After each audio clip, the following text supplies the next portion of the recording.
পৃথিবীতে কিছু কিছু ছেলে মেয়ে রয়েছে, अच्छा মানে যাদের এটাই গল্প যে তাদের নাকি বাড়ির থেকে জোর করে বিয়ে দিয়ে দিচ্ছে।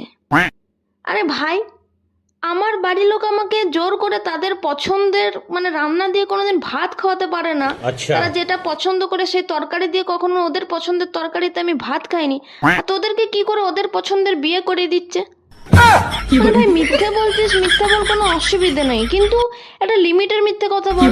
মানে এমন কোনো একটা অজুহাত দে যেটা লোক বিশ্বাস করে, এই জনতা তোদের কথাবার্তা শুনে বিশ্বাস করে। তোর ex যদি, মানে যে তোর এক্স হবে আর কি, যাকে তুই ঢপটা দিচ্ছিস, সে যদি কারোর কাছে বা তার বন্ধুর কাছে যদি বলে, সে যেন সেটা মানতে পারে, এমন কোনো একটা রিজন দিয়ে যা।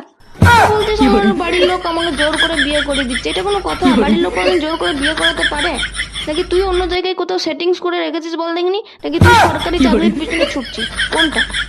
নাহলে তো এরকম হয় না, এরকম তো হওয়ার কথা নয়। আর তুই তোর বাবা মায়ের এত কথা শুনিস, মানে তোর বাবা মা যা বলে তুই সেটাই শুনিস। আর মানে তুই কোনো ভুল কাজ করিস না, প্রেম করবি নিজের ইচ্ছে আর বিয়ে করবি বাবা মায়ের ইচ্ছেতে, তারপর বলবি জোর করে বিয়ে করে দিচ্ছে। মানে এটার কোনো লজিক আছে? আর ভালো লাগে নাই, ঘৃণা ধরে গেল।